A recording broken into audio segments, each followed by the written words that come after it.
শেষ করে আমরা জানার পাশে দাঁড়িয়েছি, তখনই হচ্ছে প্লেনটা ক্র্যাশ করছে, সমানভাবে ক্র্যাশ করছে। এই জন্য প্রায় যার যে স্টুডেন্ট ছিল সবাই মারা গেছে। উপরে ছাদের যে দুজন ছেলে ছিল উপরে হা করে তাকিয়ে ছিল, ওদের উপরে পড়ছে, ওরা উল্টায় গেছে। প্রায় 400 ছিল, প্রায় 400। আগুন দেখার পরে ওখানে আর্মিরা চলে আসে, আর্মিরা খুব তাড়াতাড়ি ওখানে চলে আসে, এরপর ফায়ার সার্ভিস আসে। বাচ্চাটা মাথা নিচে পড়ে গেছে। ভাই এগুলা কি আমরা ওইখানে স্ট্রাগল করতেছি যেন আমরা রোগীদেরকে ঢুকাইতে পারি ভিতরে, ওনারা একজন আসছে, একজনের সাথে আরো 50 জনের চারদিকে ঘেরায় নিয়ে আসছে। কেন ভাই?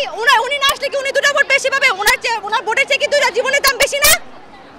উনি যদি দুটো জীবনের কথা চিন্তা না করে 10 জনের 50 জন পাতি নেতা নিয়ে আসছে ভোট নেওয়ার জন্য। কি করে চোখের সামনে ছোট ছোট বাচ্চারা খেলা করছে, এটা কেন হইতাছে? পাইলটের দোষে নাকি বিমানের দোষে? কারণটা কি? কোন রিজন হইতাছে? কয়েকদিন আগে ইন্ডিয়াতে ইন্ডিয়ান এয়ারলাইন্স ক্র্যাশ হইলো, এগুলোর রিজন কি? কেন হইতাছে এগুলা? এগুলোর কোনো রিজন আছে? এই যে এতগুলো প্রাণ গেছে, এগুলো দায়ভার কে নেবে?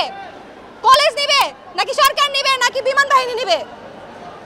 আমরা ওইখানে ক্লাস করি, প্রতিদিন উপর দিয়ে একটা বিমান আসে যায়, সবসময় আমরা মানে এমনিতে তো ডিস্টার্ব হয় যে উপর দিয়ে বিমান যেতে আওয়াজ হয়, তাও ওটা মানা যায়। এটা কি বুঝার মতো যে এতগুলো বাচ্চা মারা গেছে?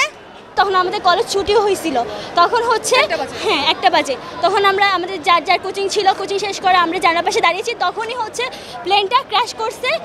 ছোটদের 1 থেকে 6 পর্যন্ত এখানে ক্লাস হয়, ওখানে বাচ্চাদের তখন ওদেরও হচ্ছে একটা ছুটি হয়েছে, বাট অনেকে ডিটেনশন ছিল, কোচিং ছিল, সব শেষ করে হচ্ছে ওর ওখানে থাকা লাগছে। অনেকে আবার খেলতেছিল মাঠে, তো তখনই প্লেনটা যখন ক্র্যাশ করছে হয়তো বা এভাবে মানে উপরভাবে ক্র্যাশ করছে কিন্তু সমানভাবে ক্র্যাশ করছে। এই জন্য প্রায় যার যে স্টুডেন্ট ছিল সবাই মারা গেছে। ইনফ্যাক্ট উপরে ছাদের যে দুজন ছেলে ছিল উপরে হা করে তাকিয়ে ছিল, ওদের উপরে পড়ছে, ওরা উল্টায় গেছে। প্রজেক্ট 7 এর আমাদের যে প্রজেক্ট 7 বিল্ডিং আছে, প্রজেক্ট 7 বিল্ডিং এর উপর দিয়ে আসছে, একটুর জন্য ওই বিল্ডিংটা ক্র্যাশ করে এদিকে আসে নাই, শুধু জাস্ট 1-2 ইঞ্চি ব্যবধানে ওটা উপর দিয়ে চলে আসে, নাহলে ওটাতে ইংলিশ ভার্সনে যারা ছিল তাদের গায়ে ইট পড়ছে, ইট ছিটে ছিটে একজনের গায়ে পড়ছে, মাথায় পড়ছে। আর কি বলবো বলেন, বিল্ডিং এর বাইরে যারা ছিল ওদের মধ্যে অনেক আহত হয়েছে। প্রায় 400 ছিল, প্রায় 400 মধ্যে প্রায় 150 জন এখন পর্যন্ত, মানে আমরা চারপাশে সাংবাদিকরা ভাই আমাদের চোখের সামনে এতগুলো লাশ দেখতেছে, এক সাংবাদিকরা দেখি বলতেছে একটা মানুষ নাকি মারা গেছে, একটা মানুষ মারা গেছে, তাদের ভিডিও করতে আমাদের চোখের সামনে যে লাশ দেখতেছে, মাথা নাই পা নাই, ওরা কি জীবিত আছে? যাদের মাথা নাই পা নাই। পরে আমরা নিচে নামি, আমরা ভেবেছিলাম যে আমাদের বিল্ডিং এর নিচে আগুন লেগেছে, বাট আমরা নামার পর দেখি যে ওখানে কিছু হয়নি। তারপর আমরা দৌড়ে যখন বিল্ডিং এর গেটের দিকে আসি, আমাদের ক্যাম্পাসের গেটের দিকে, তখন দেখি যে আমাদের যেখানে ছোটদের ক্লাস হয়, সাধারণত আমার জানা মতে 6 থেকে 8 পর্যন্ত ওখানে ছেলেমেয়ে সবার ক্লাস হয়, ওখানে আমরা আগুন দেখতে পেয়েছি, আর কিছু দেখতে পাইনি। আগুন দেখার পরে ওখানে আর্মিরা চলে আসে, আর্মিরা খুব তাড়াতাড়ি ওখানে চলে আসে, এরপর ফায়ার সার্ভিস আসে। আসলে ঘটনা মুহূর্তে আমাদের কিছুই মাথায় ছিল না, আমরা শব্দ পাওয়ার পরে আমরা নিচে নেমে গেছি।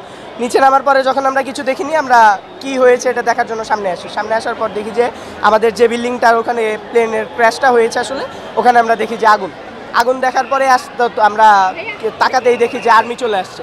আর্মি চলে আসার পরে আর তেমন আমরা তখন ওখানে কিছু করতে পারিনি, কারণ আর্মি সবাইকে সাইড করে দিয়েছে। অনেক ছোট ছোট বাচ্চারা ছিল, ওরা তো অনেক ছোট, ওদের শরীরে যত ড্রেস ছিল ওগুলো পুরো নিচে পড়ে যাইতেছে।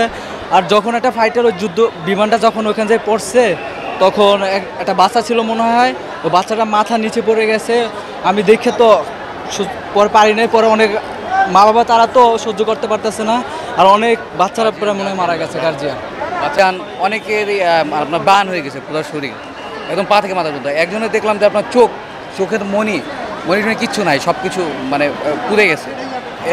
আহতর সংখ্যা প্রায় মানে আনুমানিক আমি যতটুকু দেখছি 100+, আর আপনার নিহত শুনছি নাকি 25 জনের মতো।